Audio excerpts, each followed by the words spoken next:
No,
not find audio.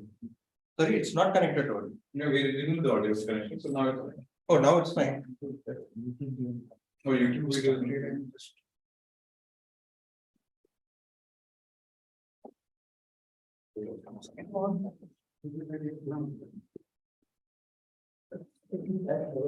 Already like.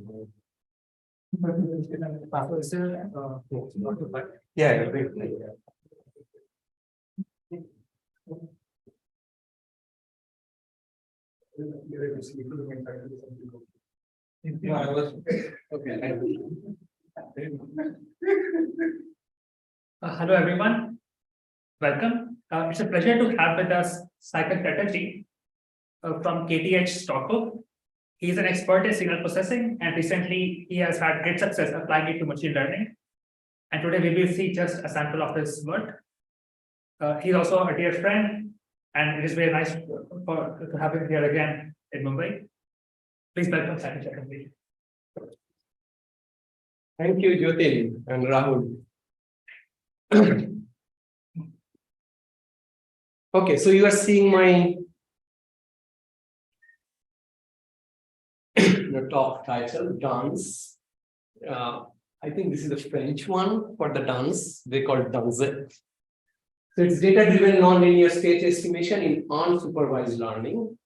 What we'll develop, I think that you almost all can follow. A Bayesian estimator for model-free process. This is my email ID, so you can ask me the questions here if you want. Okay, so first a visual illustration. Let's say there is a stochastic process, a chaotic dynamical system. Different fields tell different names. Say there is a drone in this room which is moving like this. Okay. And then you can't see this. The positions are the state of the system at a particular time point. I'm showing you 3 dimensions, just to 3, X, Y, Z position, but there is a time. So according to the time, we can do like this. And you are seeing this. Okay, so this is the noise signal of this guy. At here, the noise strength is equal to the signal strength. Now, from here, you almost do not know anything else. You have to estimate this, and we get this. Okay, and this I will try to explain. Hi, sorry, extra question. So, is the first thing supposed to be a Lorenz attractor, or is this some random movement? It's a chaotic dynamical system. So every time you simulate this differential equation, you will get different tracks. But of course, they are all coming from the same system. Right. So then the third thing saying that despite the chaos, it's able to get something faithful. So that figure looks very similar to the first figure. Yeah, but still there are a lot of noise. Sure. Okay. It's chaotic. Done. Okay, the question is that can I get anything from here? Okay, that's the question. Okay, so system setup and problem. TFR, all of you are good enough for typical maths.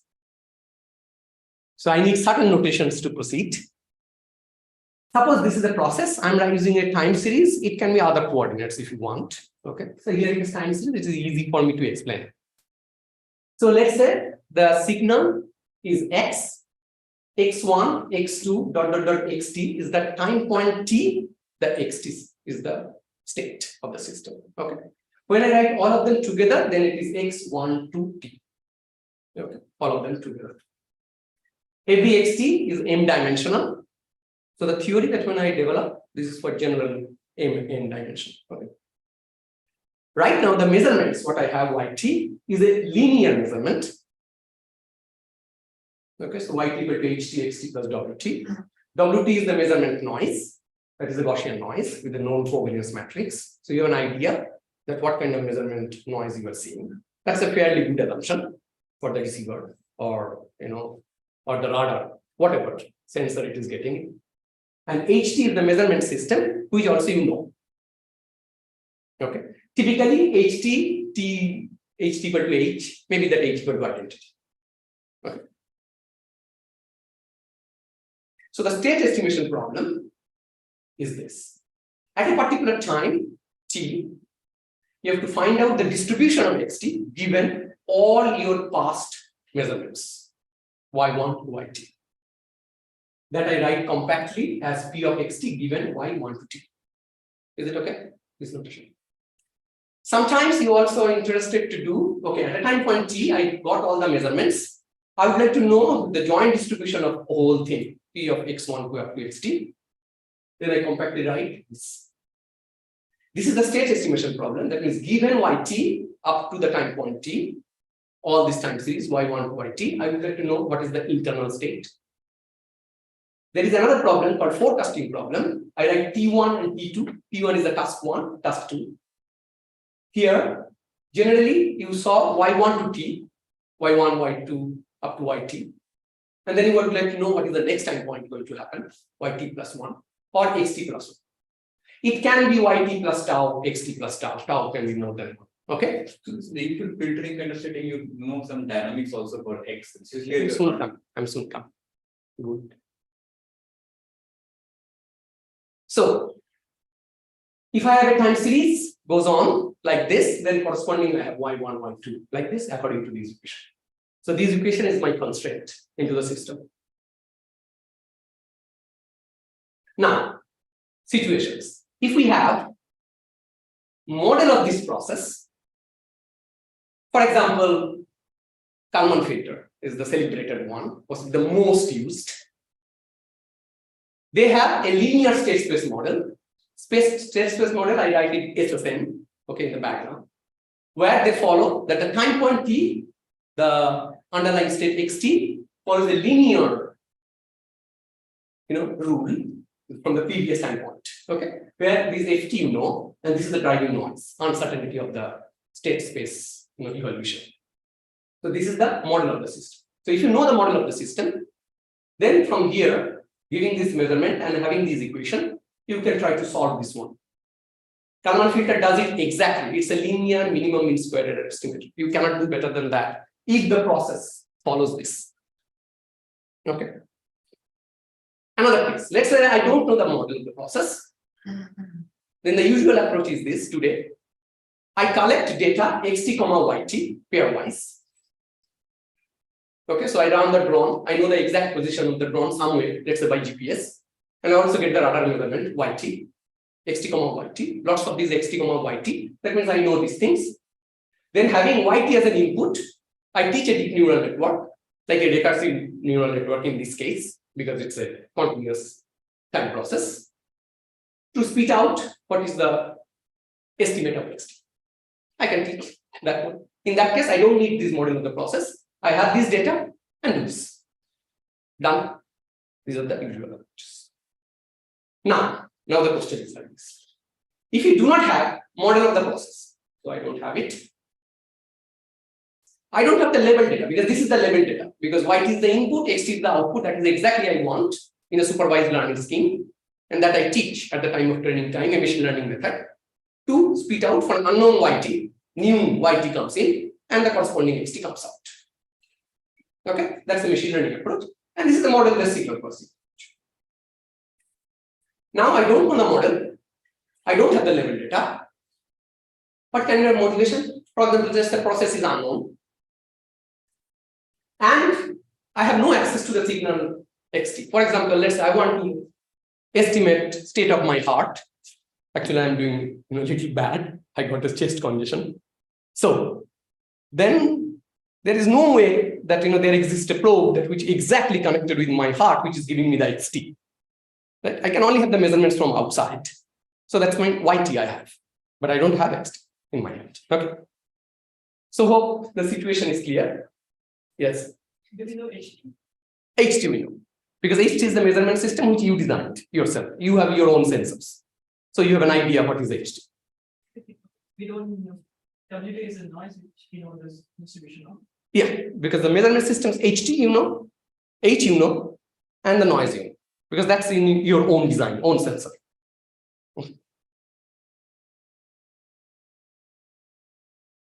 So now what we can have, let's say training data set, which is D, is some kind of time series y1 to t, right? That means y1, y2, yt up to capital T.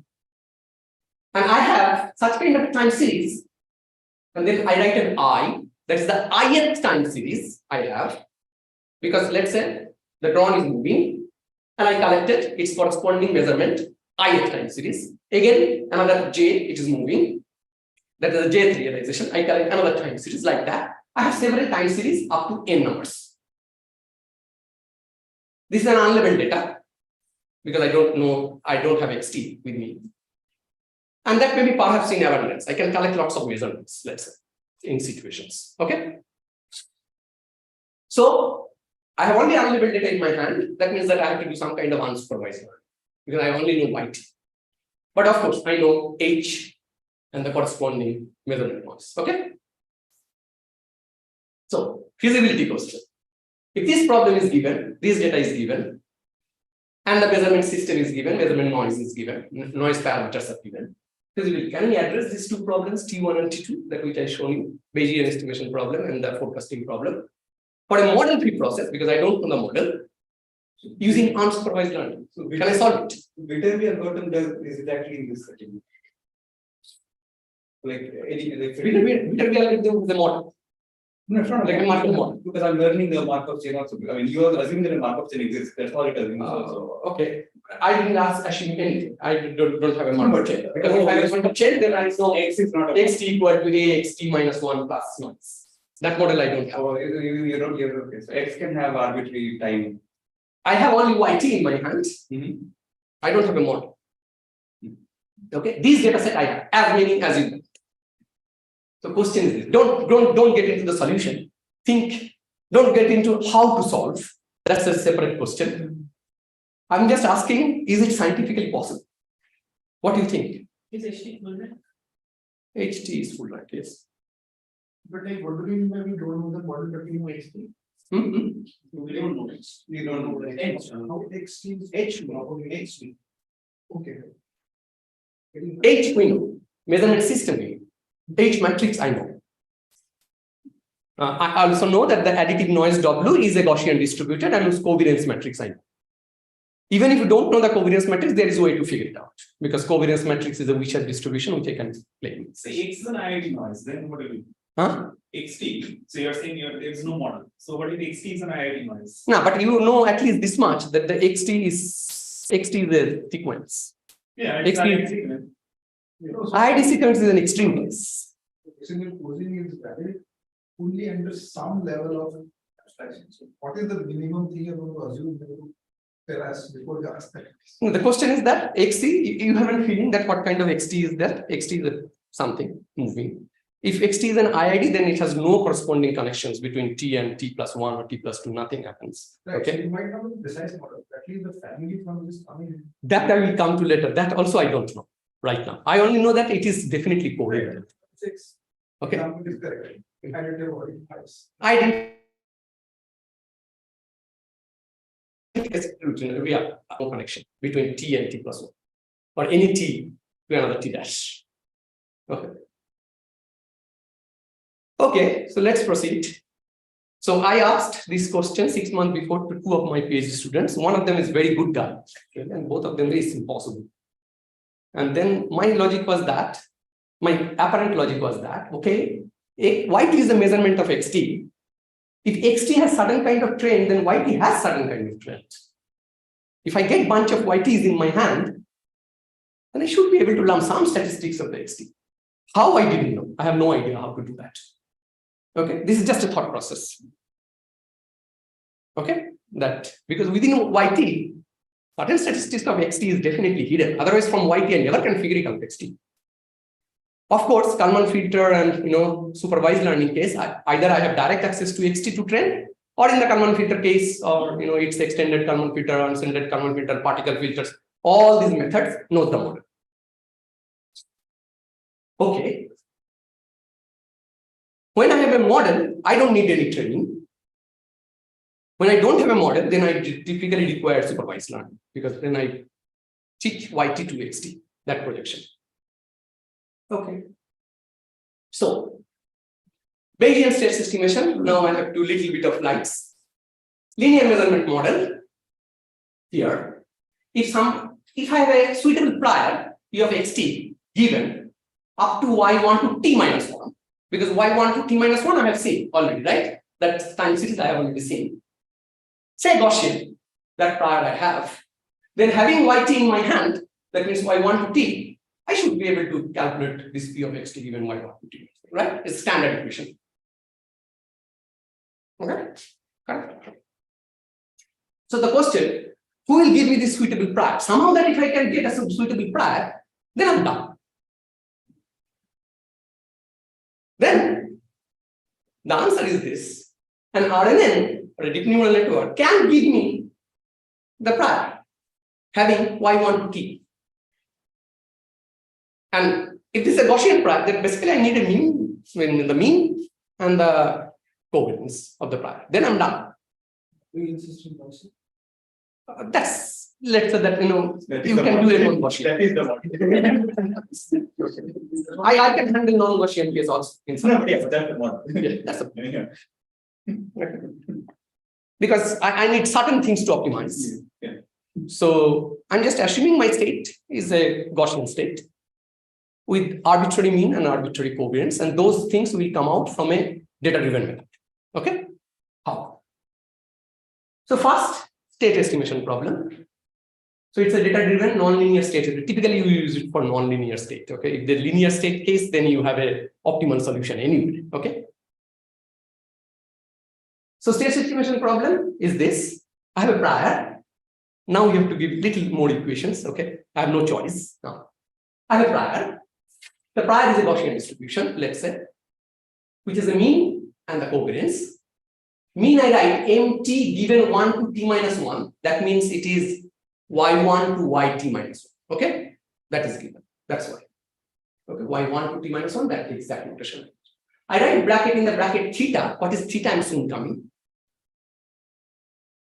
So these two parameters, if I know somewhere a Gini gives me, then I can proceed. So this Gini is an RNN which took recursively y1 to t minus 1, because RNN can handle recursively the data 1 to t minus 1. And I have very strong RNNs today, like LSTMs, long short-term memory network, GRUs, etc. Okay, which is already designed. You can use directly the codes, no problem. So let's say this RNN is some kind of deep neural network which has parameters theta. That means if I give this input and depending on the parameter theta, it will give me then output. That means its output will depend on theta, and that output is this alpha, is nothing but this compact representation of this mean, prior mean, and the prior covariance. Okay, that's why that I write in the bracket theta. So if the RNN, if the Gini has given me right RNN, then given all this y1 to yt minus 1, and if I have an optimal theta with me or good theta with me, then I can get an output for the prior. Once I get the prior, I can find out the posterior from the current yt using this system constant yt equal to xt plus noise, right? So if the prior is given, then I can find out the posterior, no problem. All standard equations, and it looks like almost like a Kalman Kalman, this looks like a Kalman game.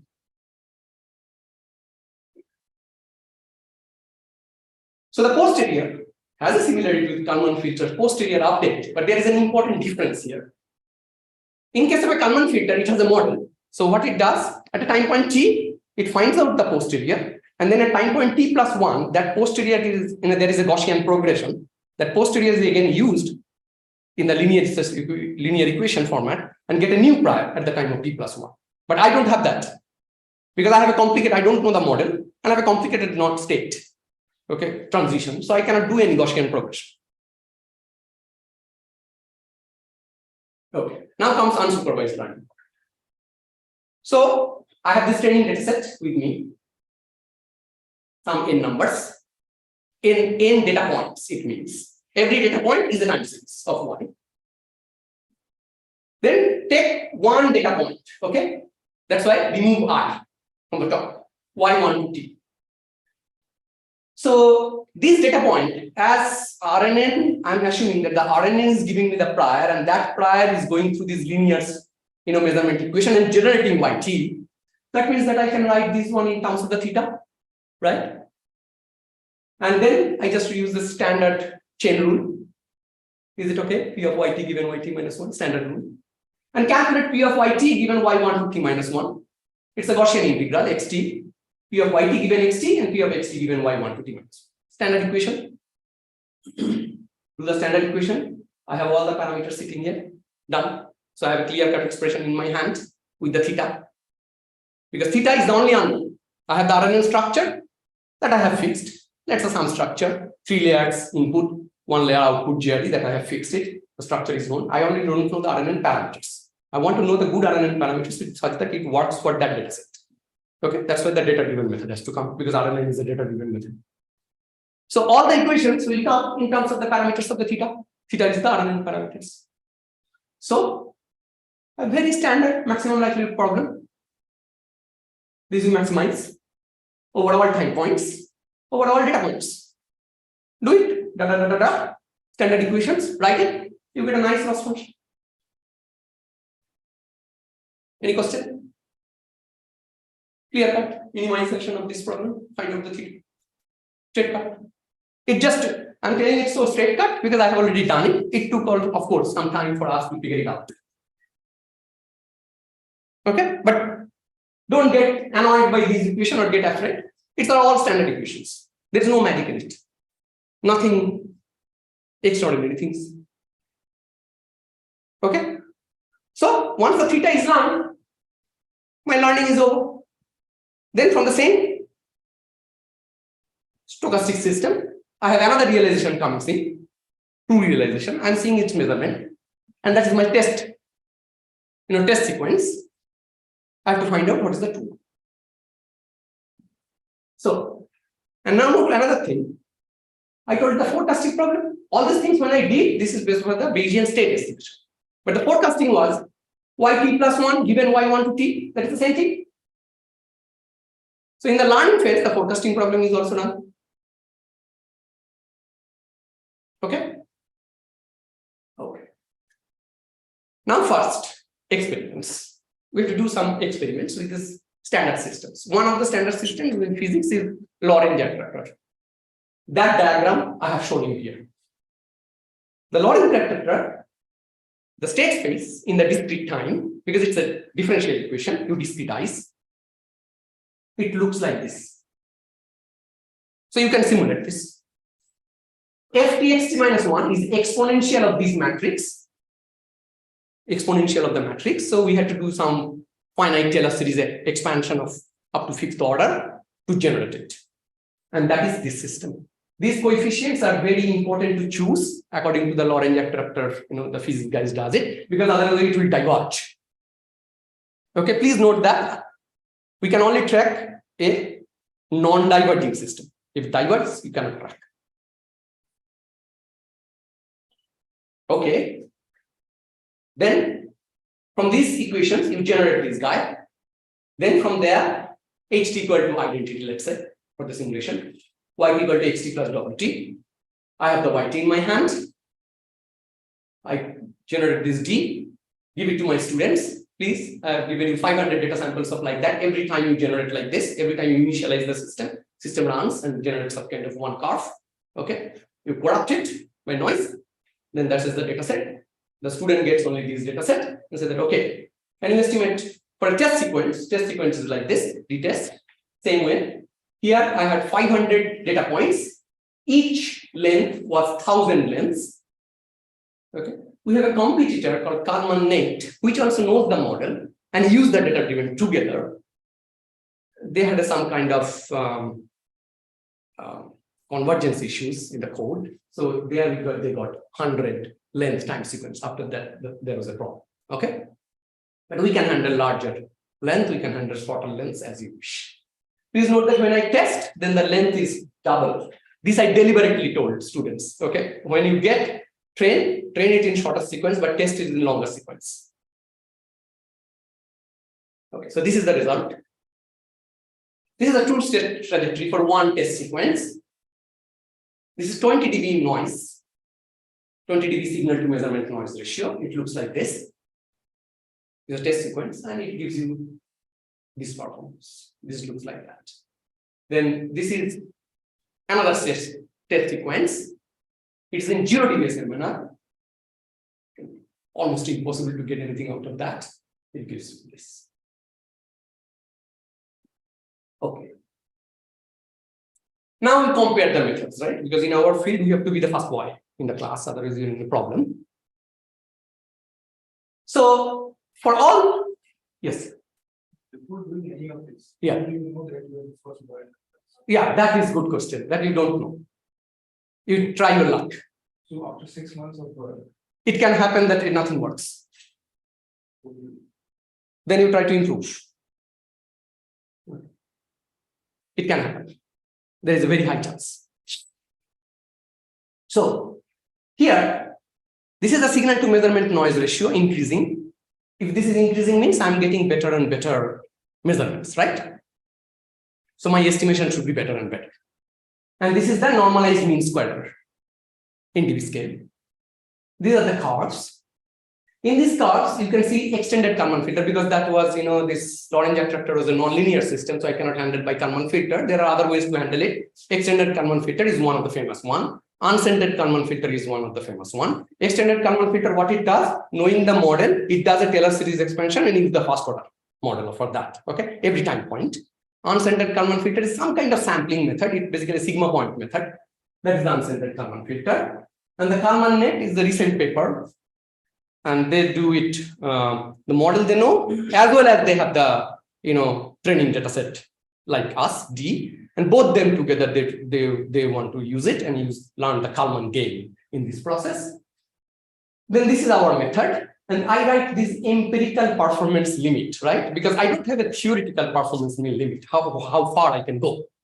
Empirical performance limit means what we did is that suppose a genie gives you xt, yt. That is the best case possible, right? Supervised learning scheme. That is this card. So that means this card by a data-driven method, I cannot exceed. Okay. So you see these methods. We are okay. Okay. Doing comparatively quite good with everybody. I don't want to be that, this is the best case. For example, here, we are doing better. Now, this is in the normalized mean square error. Let's say that I see a one track, how it looks. That is the average performance measure. This is one track. So I had this three-dimensional state sequence, right? X, Y, Z. From that, we took the second dimension, X2. And that is plotted. But X2, the true is the black one. And X2 hat is the estimate from unscented Kalman filter. And you see a shaded region. That is the one sigma point uncertainty. Okay. And then DANSE is this one with the red one. This was a very interesting result. In certain cases, DANSE is so good that the sigma is very small. Okay, so it gives you very certain result.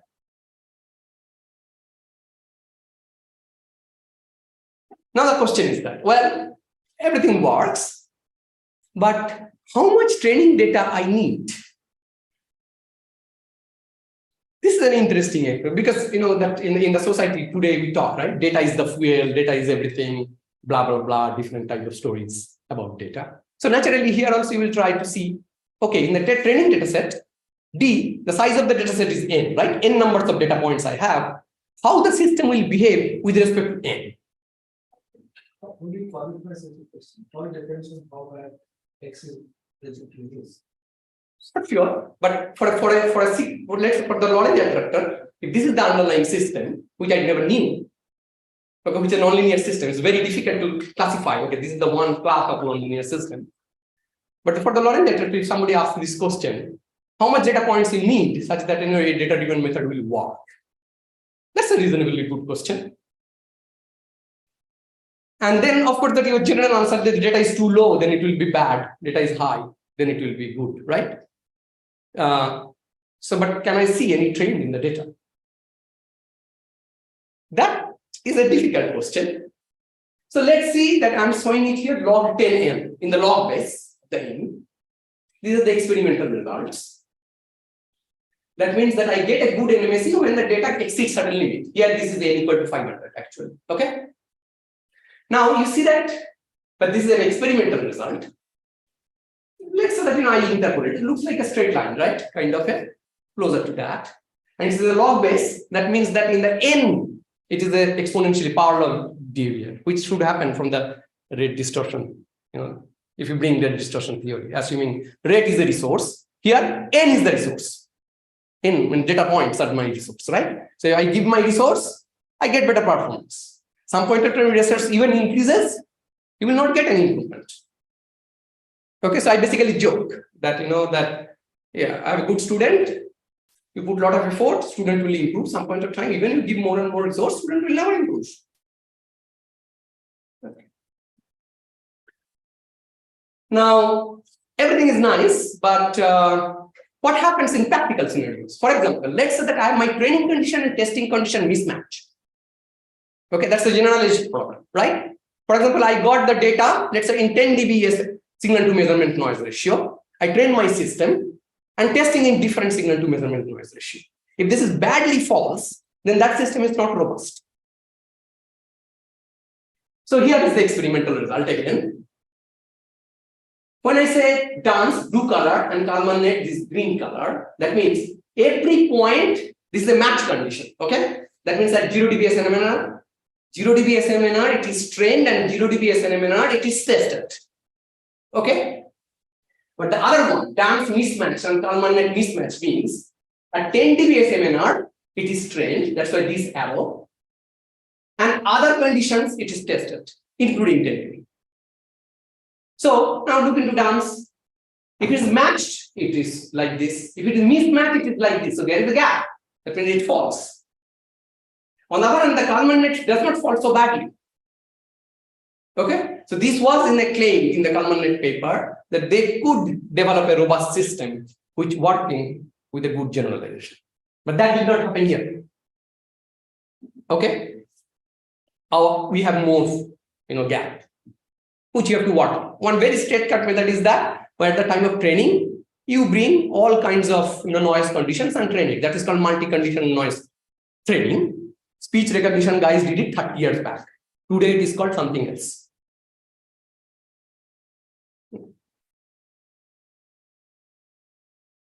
Because many old things comes in a new package and people go gung-ho over that. Okay. Now limitation of DANSE. Can I have a situation where it will fail? This is not going to work. Yeah, tell me. It's a very simple situation is this. You have an underdetermined setup. You asked me this question, this full rank. Okay. Let's say that I have a low rank system. That means I have H, which is a 2 cross 3 matrix. That means measurement is 2-dimensional. State is 3-dimensional. 2 cross 3 IID, Gaussian matrix, let's say that I choose it. That is this system. That means this is a subsample system by 2/3 ratio. This is an underdetermined system. So what happens now? I have 3 combinations now. Model free, I don't know the model. Unsupervised, I don't have a XT choice. And then underdetermined. It's a very hard condition. DANSE fails. Other methods do well. Why? Because they know the model. So they can impose the model structure on their system and try to do the good things out of that. Okay. So H is still known to you. H is not known to me, but actually, when this is underdetermined, there are infinite possibilities xt which can come in, which solve my yt, right? I can get maximum likelihood. I can get a very good likelihood. That does not mean that I'm getting the true xt. I'm getting an xt which may be far away from the true xt. Okay, that's why my normalized mean square error is so bad. It is not that the system did not run. System did run. Okay, for example, if this is not a state estimation problem, but signal modeling problem for YT and the forecasting problem for YT, you would have got good result because it learned some latent XT, which is quite good. That is okay. But for the true XT, it would not. Yes. When you plot the graphs, how do you generate text? Is it according to some process or? That is the process which I told you long back. That is the original. Where is that? Or does it satisfy the assumption that you had earlier where the probability of x given by 1 to YT minus 1 is Gaussian? No. It doesn't. This is just simulate these. But so That's the way one time series is different. this is some model that you were showing is that if by assuming that x is like Gaussian condition on y1 to t minus 1, that is sufficient to. Yeah, so I'm assuming that YT at a particular time point, the prior distribution is a small Gaussian like this, right? On the top, it is like this. Okay, that's a fairly good assumption. Even for non-Gaussian distribution, I can handle that. Even for binary distribution, I can handle that. And then I will say that for binary identification, the mean is the point. 0 or 1. It's okay. Okay. So I was here. I was here. Okay, so you see that in this case, when the system is, so these are the 3 deadly combinations now, which went against us. Okay. It is bound to happen. Because somewhere, some regularization has to come. Okay, that was not there. Now I shown you the experiments with Lorenz, right? That is the same standard system used for other papers. But then I was curious, okay, maybe that for Lorenz it is working, but maybe that other system, other chaotic dynamical system, it will fail. Okay, let's take another one. There is another model called Chen attractor. It looks like this. Okay, if you simulate it, its equation is like this. The parameters are different, but that makes heavily the Lorenz attractor, and this you can easily see that this diagram and that diagram is quite different. Okay, previous diagram. So now I have this measurement for a test sequence, same principle, and I get this. Sorry, I should not say we get. It's a team of 3 people. Okay, so it works. Fine. So what is the conclusion? Conclusion is this. It is possible to design an unsupervised learning based data-driven method to estimate the nonlinear state of the process using a training data set of linear measurements. Okay, it is doable. Further questions. What are the further questions? How to handle nonlinear measurements? Right now I have the equations, but we have not simulated it yet. Equations looks quite difficult. If I have non-Gaussian noise, for example, because I have this linear measurement system with a Gaussian noise, but if I have a completely non-Gaussian noise, like a sparse noise, then can I handle it? Laplacian noise, can I handle it? Mismatched training and testing condition. That is an easier to handle. I already told you the solution. You just take data from different training conditions. Data limited scenario, that means I have n equal to 500, right? You might have situations in many cases even cannot collect unlabeled data 500. Okay, many medical scenarios which I work a lot nowadays with hospitals. In the whole year they get 100 data points. Okay, and these are the real data points from the human body. You cannot generate it. So even unlabeled data they don't have. That's a difficult case. and then subsample measurements. That was a killer combination. Okay, which we could not figure it out what to do any. So far, I have no answer how to handle a subsample case. But subsample case is very common in signal processing and machine learning. Okay. Okay. Thank you for listening to me. You can ask me whatever you like. This is on the 4th June in the archive. I welcome you to read the paper. You will not regret it.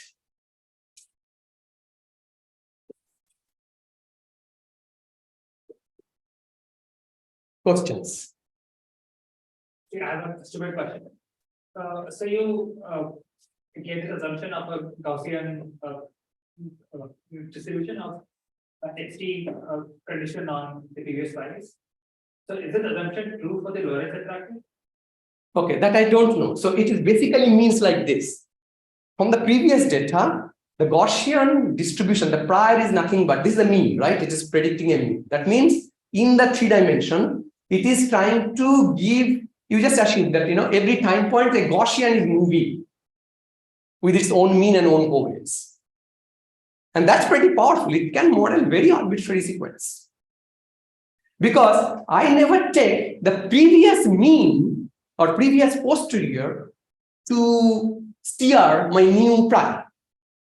Then the new prior will be if we took this previous posterior like a model-based methods like a Kalman filter to steer my new prior, then there is a new prior cannot go arbitrarily different in the space. But as long as that RNN can handle this arbitrary jump, sometimes it can happen that the mean is here and suddenly the mean goes somewhere else. Okay, so it can be highly nonlinear. This is possible. Okay, so I just assume that a car is moving and suddenly it is turning back, turning somewhere. That's not a linear motion. That's very difficult to predict. But as long as a data-driven method can handle such a situation from the training data, if it gets it, such kind of examples, it can. Yeah, although I will imagine that this assumption is not very hard to check because if you just simulate and see what distribution you're getting, whether it looks like a Gaussian or not, you can probably see. The question is that I only have the time sequences. Means every time this is the chaotic dynamical system. Yeah. So every time I do it, I only get a state, a time points. I don't get any. I don't have any, posterior distribution with me. You're able to forecast, right? If you're able to forecast, as you were saying, you can forecast the trajectory and see how it will compare to the actual thing. Yeah, that forecasting we already have done, but still, I never have a ground truth. That's for each point, right? Yeah, I don't have a ground truth distribution of one trajectory. That I never have. The question asking very you have this Lorenz attractor. You run it on the side. Then you comparatively run your predictor. Then keep checking. That I already have shown you that the true one and then that one. For the TX estimate, you are using all the samples of 50 management. Yeah. Now suppose you stop at T and you try to simulate the trajectory to say 2T and see how the actual thing is compared to the simulated trajectory. Yeah, but the simple question is if you just without noise, how much of a Lorenz attractor can RNN learn? So can it fit in some? There's no noise. I just in the there is no noise means in the. I just want to fit another infinite. Yeah, so I have a function. Okay, then I don't need anything to do. I just take an inverse of that matrix. I'm done. No, but I don't want to do that. I want to fit another function, which is RNN. So I basically want to know what is the capacity of people just learn the Lorenz attractor without any noise. That we can of course. I can check or original Lorenz attractor itself how close it is. Yeah. Like up to what point? Yeah. So something but it definitely matches because otherwise even if it is giving me something. So it but that will like at least so at some time it should start diverging. So the question is that what kind of chaotic dynamical systems, let's say, I can have, which is so complex, then the current, LSTM GRUs, this kind of methods cannot track that. Yes. Okay, that's a very good question. That answer I don't have. I don't know how to design the class. But why not parameterize like the following? Yt at time t only depends on let's say window of t minus 1 or the t minus n and some weird function. And then just try to see as I increase the window, how bad the performance becomes. If it's a function of all the past, it will be hard. But if it's a function of only the recent past, you should be able to do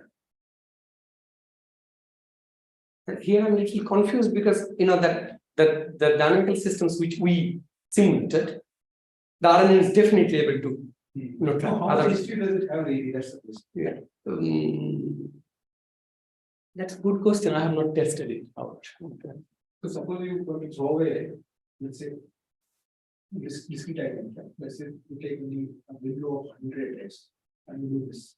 You forget what has happened in the past. Do you see any relation? No, we have not checked that. But I think the RNN anyway, it's like self-substitute. No, but there are also several papers exist that where they argue that even the long short-term memory network doesn't have a very long memory. Okay, it exists that way, those papers. So that's, I don't want to get into that debate, but the question, because it's very difficult theoretical to say anything. But there can be a question that what kind of chaotic systems these guys cannot model or have a difficulty to model. I don't know that answer. Okay, but please note that whatever the chaotic dynamical system, it has to be a stable system. Because if it diverges, then we cannot do anything. Okay.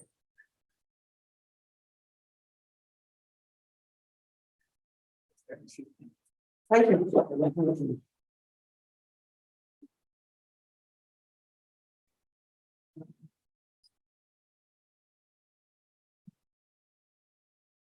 And he's stopped.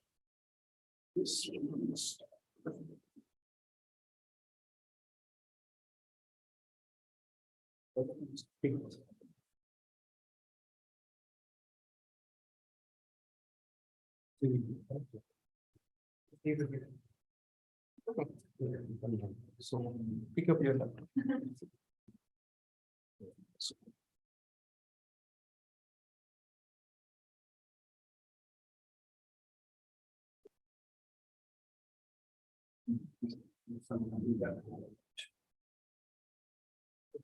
You know.